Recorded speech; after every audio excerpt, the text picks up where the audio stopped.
우리 믿음의 고백하시겠습니다. 주는 그리스도시요 살아계신 하나님의 아들이시니이다. 아멘.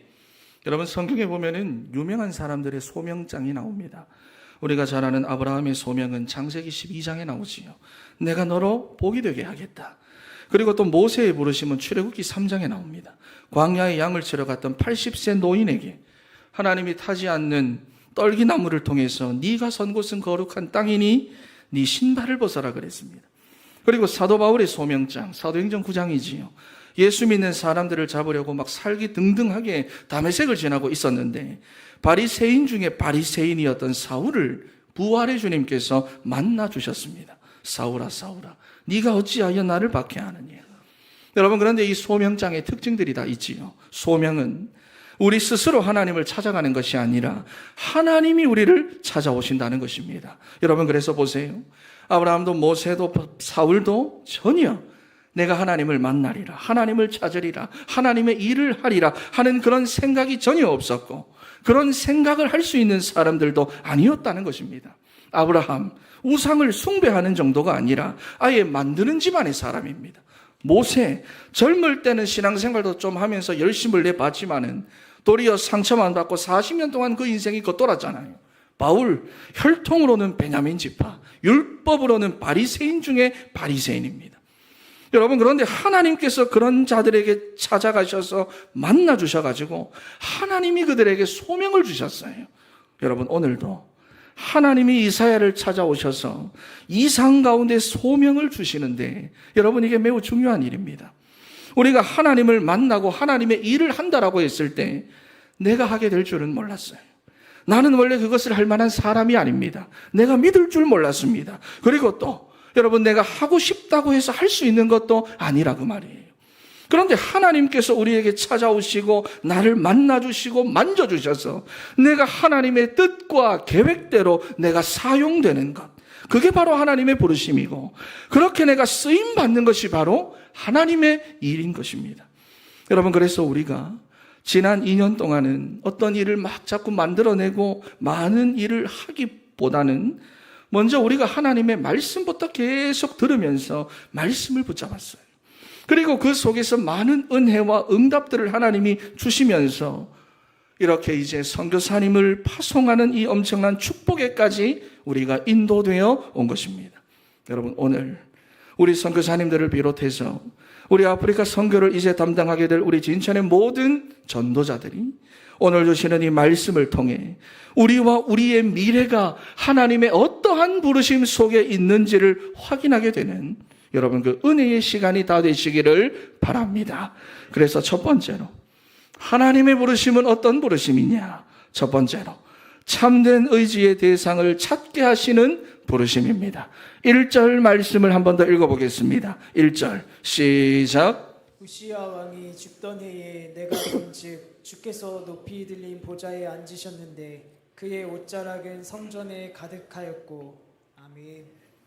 여기 우시야 왕이 죽던 해에 그랬는데요. 여러분, 그냥 왕 하나가 죽었구나 이렇게 쉽게 생각할 수도 있겠지만은 여러분, 이게 이스라엘 역사로 보면은 굉장한 전환점이 되는 사건입니다. 우시야는 남유다의 10번째 왕입니다. 우리가 보통 우시야 그럼 뭐가 생각이 납니까?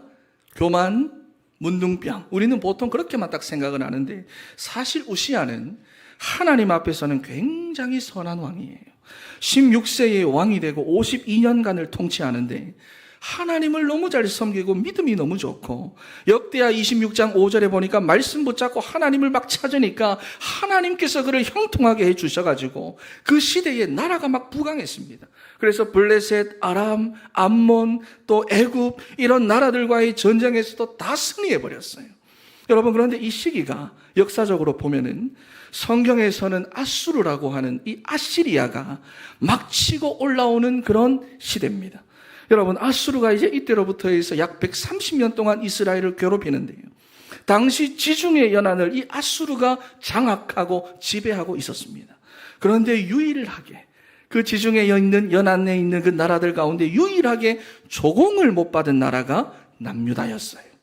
북이스라엘의 므나헴도 당시에는 아수르의 굴복에서 조공을 바치고 있었는데 조공을 못 받는 유일한 나라, 그래서 아수르의 디글랏빌레셀 3세라고 하는 왕이 이를 갈고 있었던 그 한 나라, 한 왕이 바로 남유다의 우시야입니다. 왜냐하면 우시야가 너무 강성했기 때문에 하나님께서 그를 강성하게 만드셨기 때문입니다. 여러분, 그런데 오늘 본문에 보니까 그 우시야 왕이 죽던 해에 그랬어요. 여러분, 그러니 당시의 백성들이나 오늘 이사야 선지자도 마찬가지고요. 우시야를 정말로 존경하고 의지하면서 살았습니다. 그런데 그 의지의 대상이 무너졌을 때, 믿음 좋고 강성하고 힘도 세고 너무 존경스럽고 가장 믿을 만한 그 사람이 없어지고 나와 우리 가정을 구원할 만한 그 든든한 왕이 사라지고 없어졌을 때, 여러분, 그것이 바로 우시야 왕이 죽던 해에라는 말이에요. 여러분, 마찬가지로 우리 인생에도 의지의 대상이 무너질 때가 있어요. 그게 경제일 수 있고 건강일 수 있고 어떤 권세나 인기일 수 있고 사람일 수 있고, 여러분, 그런데 그 대상이 무너졌을 때 우리는 절망합니다. 낙심합니다. 당황합니다. 불안해합니다. 갈등합니다. 여러분, 오늘 이사야도 마찬가지예요. 우시야가 죽고는 절망했습니다. 낙심했습니다. 당황했습니다. 불안해했어요. 왜냐하면 더 이상 아수르를 상대로 해서 대적할 만한 방법이 없기 때문에. 여러분, 지금이 기원전 740년이고 지금부터 모든 지중해 나라들은 아수르가 완전히 장악을 하고 통치하기 시작하는데, 이제부터 정말 어마어마한 위기 속으로 유다가 들어가게 됩니다. 그런데 이렇게 되고 나니까 이제야 보이는 것이 있어요. 여러분, 우리가 의지하며 살았던 그 의지의 대상이 무너졌을 때 그제야 우리에게 보이는 것이 있다 하는 것입니다. 여러분, 우리 1절 말씀 다시 한번 읽어보겠습니다. 1절 시작. 우시야 왕이 죽던 해에 내가 본즉 주께서 높이 들린 보좌에 앉으셨는데 그의 옷자락은 성전에 가득하였고. 아멘. 여러분, 이사야가 지금 무엇을 보고 있습니까? 네 인생을 지켜주며 구원해주는 너의 왕은 우시야가 아니라는 거예요. 너와 네 가족을 지켜주는 참된 왕은 우시야가 아니라 나 여호와다. 나 여호와가 온 천지 만물의 주요, 너의 인생의 그 역사를 주관하는 참된 왕이다. 여러분, 이사야가 지금 그것을 본 거예요. 여러분, 그러면서 2절 말씀에 보면 스랍들이 나오는데 세라핌입니다. 천사라는 말이에요. 그런데 그 천사들이 지금 거룩하다 거룩하다 거룩하다 하나님의 거룩하심을 3번 노래하면서 만군의 여호와여 그의 영광이 온 땅에 충만하도다, 그렇게 노래하지요.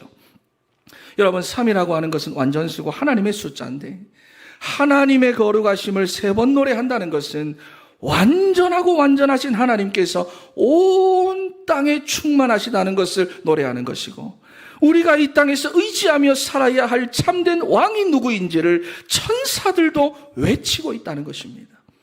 여러분, 인생의 의지의 대상은 뭐였습니까? 우리 인생은요, 너무 연약해서 내가 의지하며 붙잡고 살았던 것이 흔들리면 나도 같이 흔들려 버립니다. 그게 없어지거나 사라지거나 하면 낙심이 되고 절망이 와요.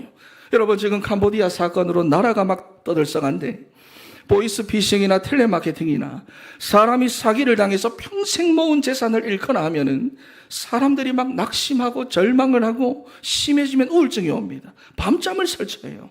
여러분, 그런데 그렇게 평생을 의지하며 살았던 그 의지의 대상을 잃어버린 이사야에게 하나님이 지금 무엇을 보여줍니까? 네 인생의 참 의지의 대상은 우시야가 아니라는 거예요. 경제가 아니라는 거예요. 남편이 아니라는 거예요. 자식들이 아니라는 거예요. 건강이 아니라는 거예요. 네 인생에 네가 의지하며 붙잡고 살아야 할 이는 나 여호와야.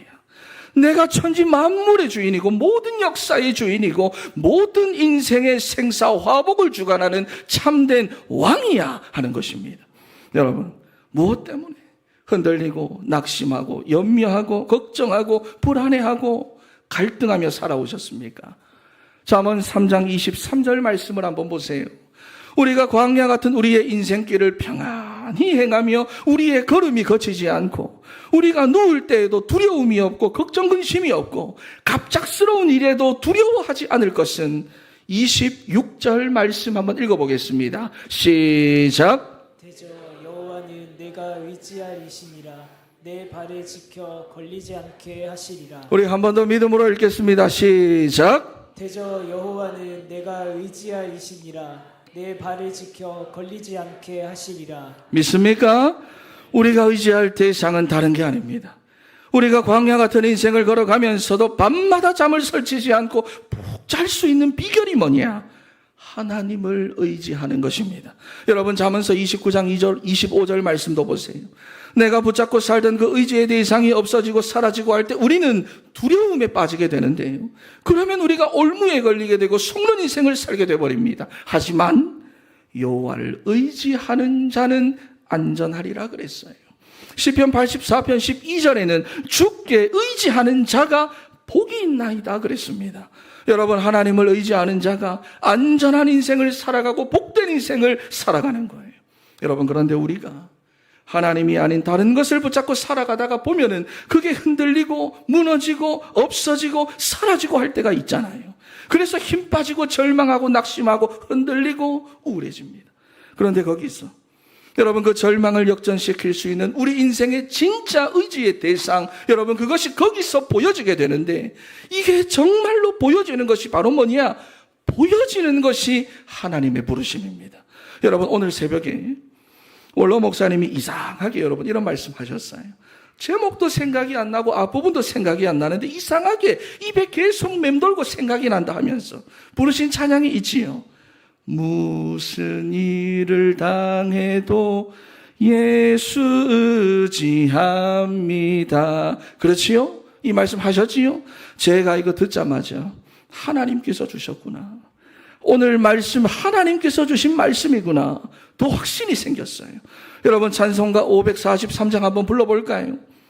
한번 되겠습니까? 찬송가 543장 1절만 한번 불러볼까요? 여기 물 한 병만 갖다 주세요. 강단에 물 한 병만 갖다 주십시오. 한번 불러보겠습니다.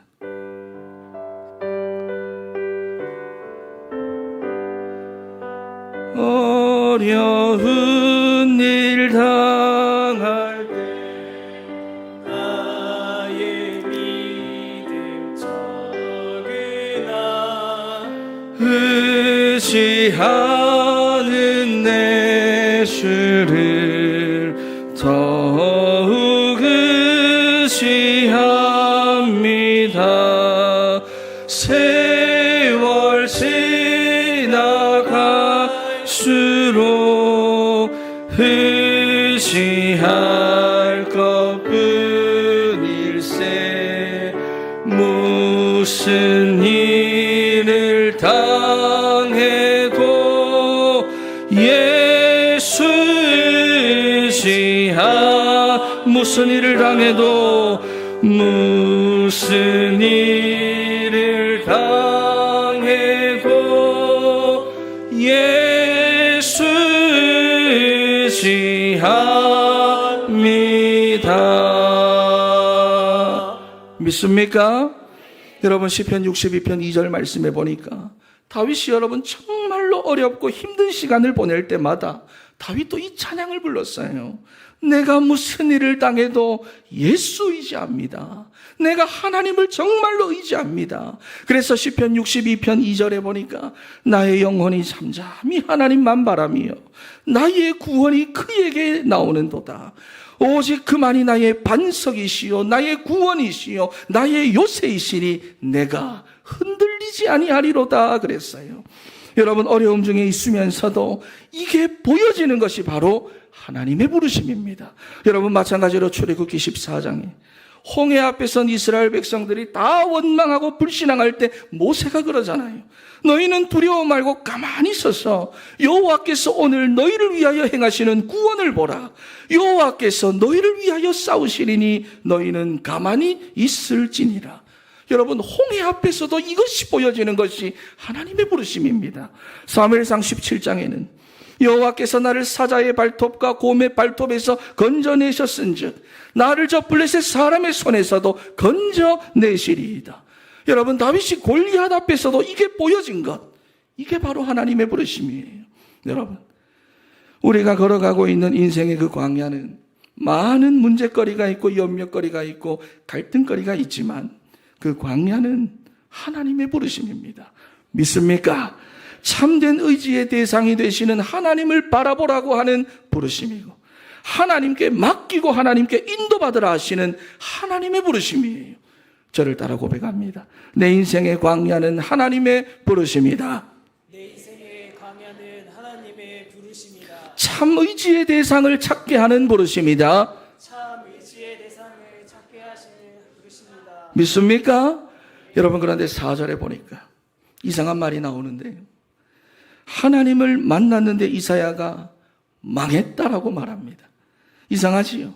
하나님을 만나면 됐다, 이제 내가 잘 되겠다, 내가 이제 살겠다, 풀리겠다, 그래야 되는데 망했다는 거예요. 5절 말씀 한번 읽어보겠습니다. 5절 시작. 그때에 내가 말하되 화로다 나여 망하게 되었도다. 나는 입술이 부정한 사람이요 나는 입술이 부정한 백성 중에 거주하면서 만군의 여호와이신 왕을 배웠음이로다 하였더라. 아멘. 여러분, 이걸 공동 번역 성경으로 보면은 큰일 났다, 내가 이제 죽게 되었다, 망했다, 이렇게 표현되어 있어요. 여러분, 인간이 하나님의 영광을 볼 수 있습니까? 인간이. 원래 우리 인간은 하나님과 함께 할 때 행복하도록 만들어졌지만, 창세기 3장 사건이지요. 우리 인간이 사단에게 속아 말씀에 불신앙하고 불순종하여 하나님을 떠난 그 죄 가운데 빠져버렸는데, 이건 해결이 안 돼요. 다시 하나님을 만날 수가 없습니다. 그래서 로마서 3장 23절 말씀에 모든 사람이 죄를 범하였음에 하나님의 영광에 이르지 못하더니, 여러분, 나와는 전혀 상관없이 내 인생을 불행 속에 빠뜨린 그 원죄 가운데 우리가 태어나게 된 거예요. 여러분, 그런데 지금도 마찬가지지요. 내 인생이 나와 상관없이 내 마음대로 잘 안 되고 안 풀리고 하는 그런 일들과 사건들 속에 내가 성장하고 자라고 살아오면서 내 안에 상처되어 잘못 가게된 것들에 내가 눌리거나 잡히거나 끌려다니고 있다는 거예요. 여러분, 그런데 그런 죄인된 우리가 하나님의 영광을 볼 때 과연 어떨까요? 와, 진짜 멋있다, 대단하다, 하나님 너무 멋있어요, 하나님 짱이에요, 그럴까요? 여러분, 하나님의 영광이 너무 크고 거룩하기 때문에 그 앞에서 나는 꼼짝없이 죄인이 되어버립니다. 그래서 아담과 하와가 죄를 짓고는 부끄러워 숨었다 그랬잖아요. 그 부정함을 가리고 하나님 앞으로 나아갈 수 있게 하는 것이 우리한테는 하나도 없기 때문에 하나님이 짐승을 희생시켜 만든 가죽옷으로 갈아입히시기 전까지는 자기들이 만든 그 무화과 나무 잎사귀로는 아무리 해도 안 되는 것입니다. 여러분, 심지어 오늘 본문 2절에 보니까 천사들이 두 날개로는 날면서 네 날개로는 얼굴을 가리고 발을 가리고 있다고 말하지요. 여러분, 얼굴을 가린다는 게 뭡니까? 하나님이 너무 영광스럽고 거룩해서 천사들조차 볼 수 없다는 거예요. 그리고 발을 가린다, 더럽고 부정한 것을 가린다는 말이고요. 노래하는 내용도 뭡니까? 거룩하다, 거룩하다, 거룩하다. 여러분, 그러니 천사들조차도 하나님 앞으로 나아갈 때는 이런 경건된 모습으로 가야 되는 거예요. 그러니 선지자 중에 선지자라 하는 이사야라 할지라도 하나님을 만나고는 이렇게 말하는 겁니다. 화로다, 망했다, 이제 나는 죽게 되었다.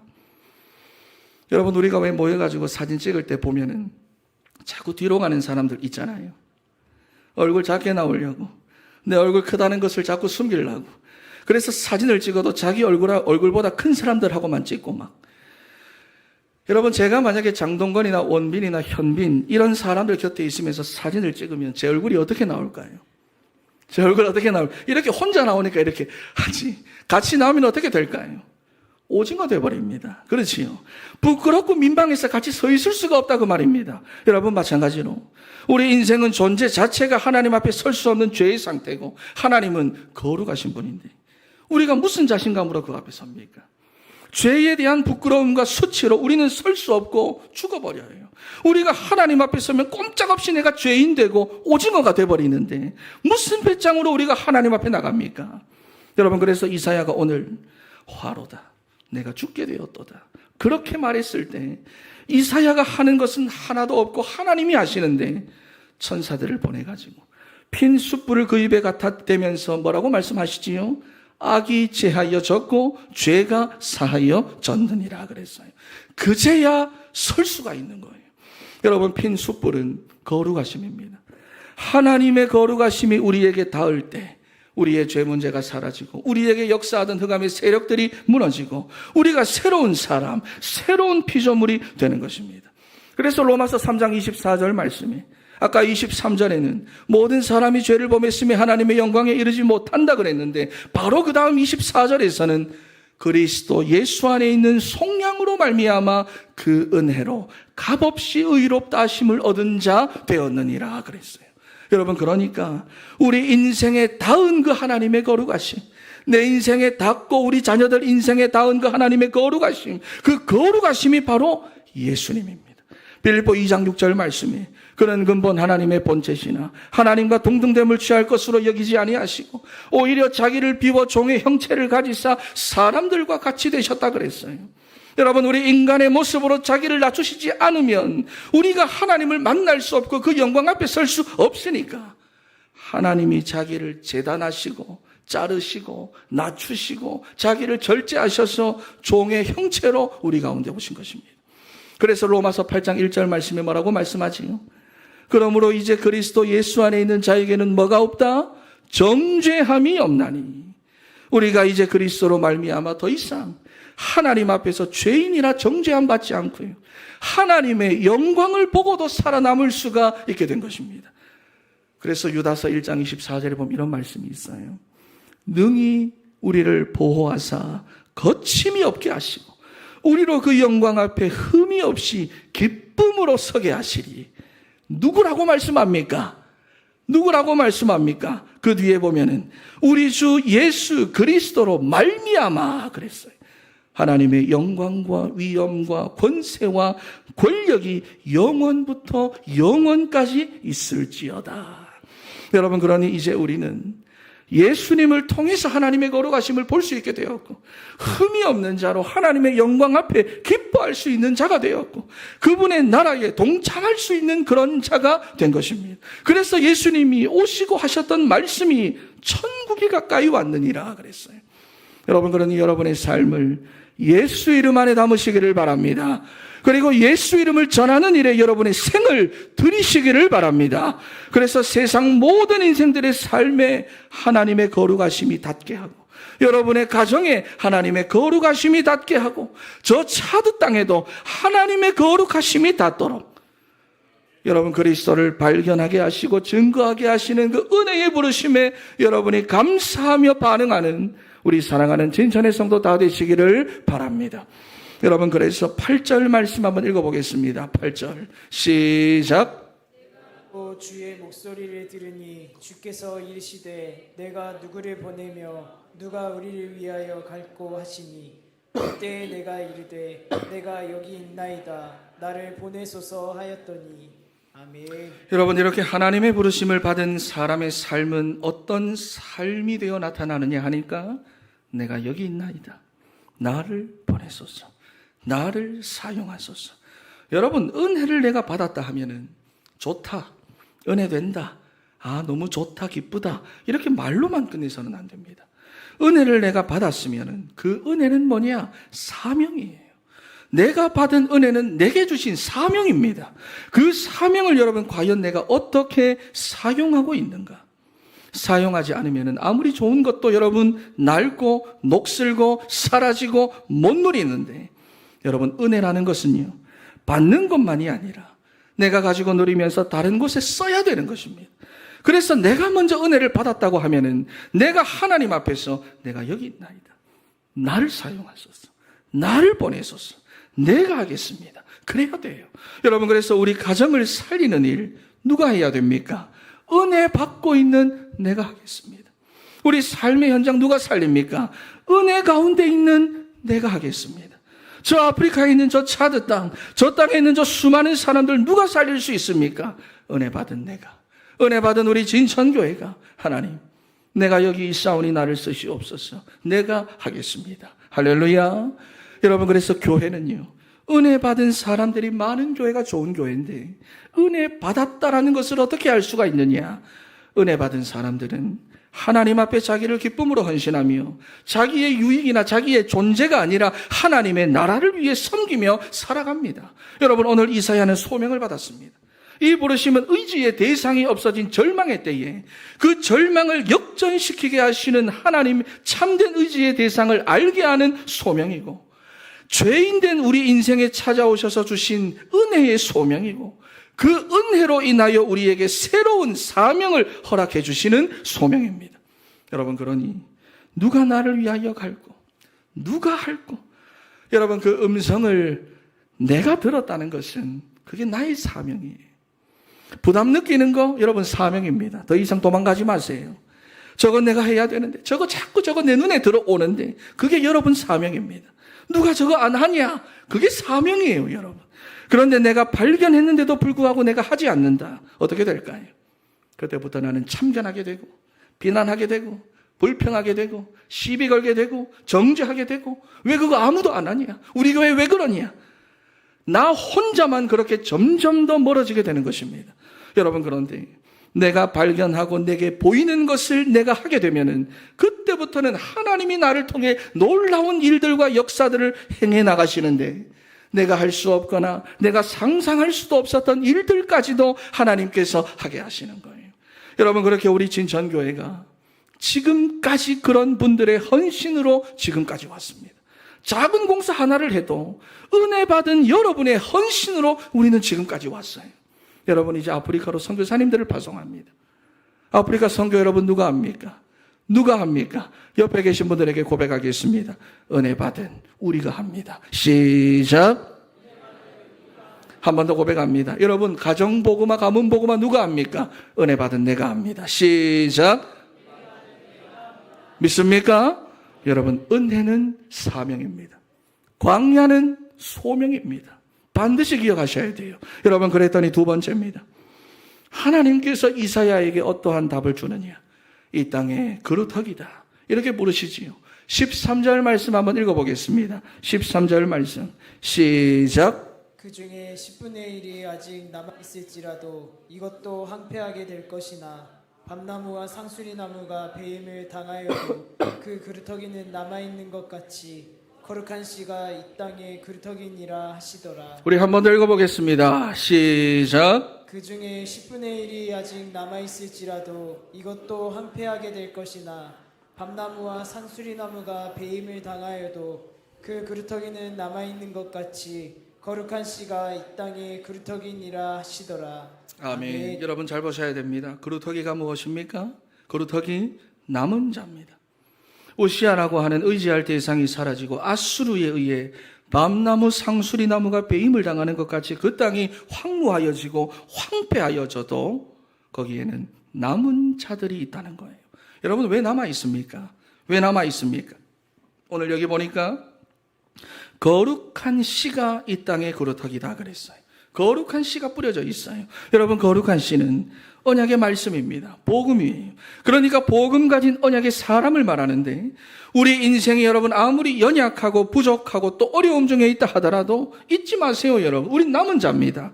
인생의 그 절망을 역전시킬 수 있는 하나님의 은혜의 약속이 우리의 삶에 있고, 그리스도로 말미암아 하나님께서 나와 함께 하시는 그 임마누엘의 축복 속에 내가 있기 때문에, 여러분, 그래서 이사야 8장 말씀을 보시면은요, 아수르 왕의 그 모든 위력과 위협을 마치 홍수의 비유를 하면서, 그게 막 남유다를 뒤덮고 모든 골짜기에 차고 모든 언덕에 막 가득 넘쳐가지고 유다의 목까지 차오를 것이다, 이렇게 표현을 합니다.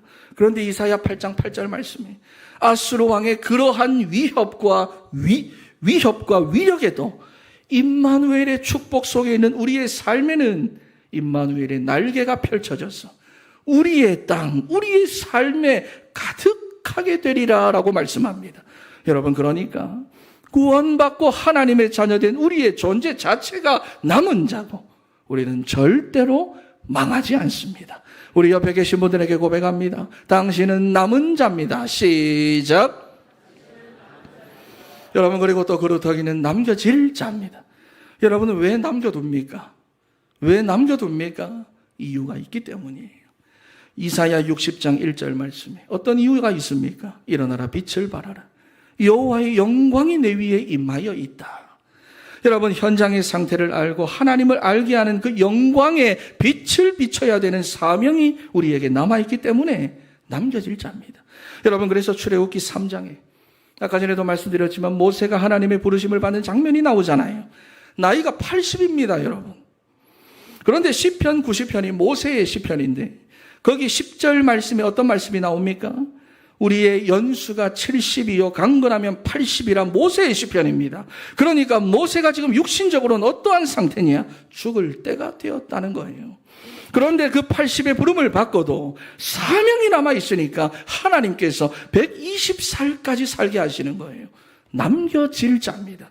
여러분, 사도행전 27장 말씀을 보면은 바울이 유라굴로라고 하는 큰 풍랑을 만났습니다. 로마 황제 앞에서 복음을 증거해야 될 사명이 그런데 바울에게 남아있으니까 하나님께서 뭐라고 말씀을 합니까? 바울아, 두려워하지 말라. 네가 가이사 앞에 서야 하리라 그랬어요. 풍랑이 와도 그 풍랑 때문에 안 죽는다는 거예요. 남겨질 자입니다. 여러분, 우리도 마찬가지입니다.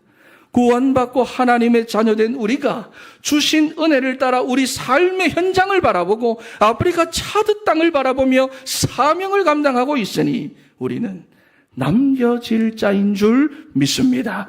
옆에 계신 분들에게 한 번 더 고백합니다. 남겨질 자입니다. 시작. 그리고 세 번째, 남길 자입니다. 여러분, 무엇을 남깁니까? 제자를 남기고 복음의 후대를 남기고 말씀운동, 전도운동, 복음운동을 남기고. 여러분, 그래서 이사야 62장 4절 말씀을 보면 다시는 우리를 보고 버림받은 자라 부르지 않고 우리 인생을 황무지라 광야라고 부르지 않고 오직 너를 헵시바라 하며 네 땅을 뷸라라 하리니. 여러분, 이게 무슨 말이냐 하니까 하나님께서 우리를 기뻐하신다라는 것입니다. 여러분, 그래서 6절에는 보니까 파수꾼이 되어 하나님으로 쉬지 못하시게 하라 그랬어요. 10절에는 길을 수축하고 돌을 제거하고 만민을 위하여 깃발을 들어라라고 말씀합니다. 여러분, 때로는 우리가 의지할 것 하나 없는 광야 같은 우리의 삶을 바라보면서 힘 빠지고 지치기도 하고 이제는 좀 편하게 하고 싶다 하면서 나태함이나 게으름이 우리에게 조금씩 이렇게 찾아오고 생기기도 하는데 여러분, 잊지 마세요. 우리의 존재 자체가 남은 자입니다. 현장의 상태를 알고 복음을 전해야 될 사명 가진 남겨질 자고요. 말씀운동, 복음운동 쉬지 않고 계속하여 모든 민족으로 제자 삼고 복음의 후대를 세워야 되는 남길 자들입니다. 여러분, 이걸 한마디로 말하면 오늘 본문의 그루터기라고 말하는데 여러분, 그런 우리를 보고 다시는 버림받은 자라 하지 않고 네 인생을 보고 황무지라 부르지 않겠다. 옆에 계신 분들에게 고백합니다. 우리는 남은 자, 남겨질 자, 남길 자입니다. 시작. 우리는 남은 자, 남겨질 자, 남길 자입니다. 구분이 됩니까? 여러분, 우리를 부르시는 하나님의 그 부르심 앞에 내가 여기 있나이다, 나를 보내소서. 믿음으로 반응하고 응답하셔서 남은 자, 남겨질 자, 남길 자로 다 세워지고 쓰임받는 우리 사랑하는 진천의 성도 다 되시기를 축원합니다. 결론입니다.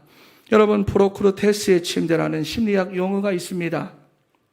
이게 그리스 신화에서 비롯된 이야기인데요.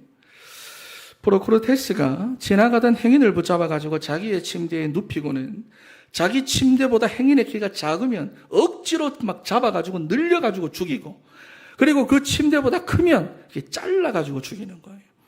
그런데 유명한 여러분 테세우스 알지요? 영웅 테세우스. 프로크루테스가 테세우스한테도 그렇게 하려고 하다가 도리어 테세우스한테 잡혀가지고는 자기가 그 침대에 묶여가지고 똑같이 잘려가지고 죽습니다. 여러분, 다른 사람의 생각을 내 기준, 내 생각에다 맞춰가지고 잘라버리고 늘려버리고 하려는 그런 침대를 우리는 하나씩 다 가지고 살아갑니다. 그런데 남을 해치기 위해서 만든 그 침대 때문에 결국 본인이 죽는데도 우리는 여전히 그렇게 다 살아가고 있다는 거예요. 여러분, 그런데 성경은 그 침대를 보고 뭐라고 말씀합니까? 창세기 3장이라는 사단의 속임수라고 말씀합니다. 내 생각이 맞고 내 경험이 맞고 내 기준이 맞고 내가 맞아요. 그런데 지금은 내 것이 맞는 것 같지만은 결국 그것 때문에 여러분이 죽습니다. 우리 인생은요, 하나님 만나야 되고 하나님을 의지해야 되고 하나님께 붙잡혀야 되고 하나님께 쓰임받아야 되고 할렐루야, 나를 하나님께 맞춰야 됩니다. 그래서 참된 의지의 대상을 찾게 하고 그리스도를 발견하게 하고 사명을 감당하게 하시는 그 하나님의 부르심 앞에 내가 여기 있나이다, 나를 사용하소서, 나를 보내소서 반응하고 응답하는 여러분이 되셔서 남은 자, 남겨질 자, 남길 자, 여러분이 언약 붙잡고 여러분 인생과 현장과 가정 현장과 선교 현장과 모든 현장에서 승리하며 인도받는 우리 사랑하는 진천의 성도 다 되시기를 바랍니다. 마지막으로 한번 고백합니다. 내가 여기 있나이다, 나를 보내소서. 시작. 기도하겠습니다.